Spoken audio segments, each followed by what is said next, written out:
जे जे जगह minimum qualification mention थिबो आ maximum qualification mention थिबो सेही जगह जदि कैंडिडेट जने मैक्सिमम क्वालिफिकेशन रो भी पारे की अप्लाई करबो सेही जॉब ता ताले से तांकु से जॉब रू बहिष्कार करा जिवो एई रूल अनुसार मु +3 करि सारी छी पीजी करि सारी छी तो मु एबे गोटे तळ पोस्ट रे अप्लाई करि परबी ना नाही एटा आपनको मन रे डाउट निहाती आसुथिबो तो एठी सुप्रीम कोर्ट केबे भी कहि नाहंती जे ग्रेजुएट माने एठी अप्लाई करबे कि पोस्ट ग्रेजुएट माने एई पोस्ट रे अप्लाई करबे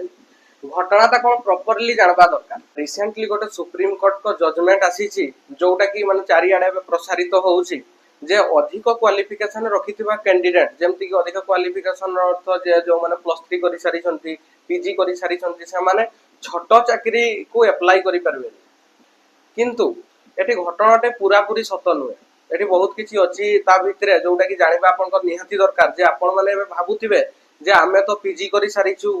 कि +3 करि सारिछु आमे जेटी अप्लाई करि परबा ना नाही कि अन्य कोनसी छोट चाकरी अप्लाई करि परबा ना नाही तो एई गुडा भितरे जहा भी डाउट अछि एई वीडियो रे मु आपनको सेही डाउट सब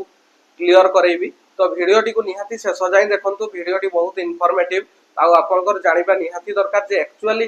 कोन घटनाटा कोन हेछि जदि आपण एबे मते पचारिबे कि सर मु पीजी करि सारिछि +3 करि सारिछि तो मु जेटी पई अप्लाई करि परबी ना नाही मु निहाती भाबरे कहबी आपण 100% अप्लाई करि परबे ए जजमेंट संगरे आपनकर किछि भी संपर्क नाही चालंतु हमें बुझबा जे एक्चुअली ए केसटा कोन हेछि जणे व्यक्ति के पुभारसन तांकर नाम से ग्रेजुएट से कोन करिसंती ना गोटे पोस्ट पई अप्लाई करिथिले से पोस्ट होछि बैंक रो जणे टेम्पररी अटेंडर किंतु जो माने रिक्रूटमेंट एजेंसी तांको द्वारा जतले पोस्ट रिलीज करा जाइतिला सेठी क्लियरली मेंशन थिला जे एई पोस्ट रे मिनिमम क्वालिफिकेशन होछि 8 पास अष्टम श्रेणी पास करिथिबा दरकार मैक्सिमम क्वालिफिकेशन होछि 10th पास माने से +2 जेमति पास हेइ नथिबो सेमति पिला को हमें चाहूछु किंतु के पुभारसन सेटा को अप्लाई करी की सेठी जॉब पाइथिले किंतु परे एम्प्लॉयर तांको जतरा जानले जे ये जने ग्रेजुएट तो यांको जॉब रू काढी दिया जाइथिला के पुभारसन को तापरे कोन हैला ना के पुभारसन हाई कोर्ट रे एटा को चैलेंज करले किंतु हाई कोर्ट तांको कोन कहलन कि तांको जॉब तांको फेरै दिया जाऊ सेटा ठीक अछि तापरे एम्प्लॉयर जो माने जॉब देइछंती रिक्रूटमेंट एजेंसी से माने सुप्रीम कोर्ट को गले किंतु सुप्रीम कोर्ट एठी तांको जजमेंट रिवर्स करि देले हाई कोर्ट को जो राय देइथिला हाई कोर्ट ताको मानलेनी से कोन कहले ना से रिक्रूटमेंट एजेंसी पक्षरे जाई कहले कि ना जोटा मेंशन अछि रिक्रूटमेंट एलिजिबिलिटी क्राइटेरिया रे जे भी टेम्पररी अटेंडर हो तार मिनिमम क्वालिफिकेशन जहां मेंशन अछि से नोटिफिकेशन रे जे 8 पास होबा दरकार आ +2 पास न करिथिबा दरकार सेटा को ही मानवा को पड़बो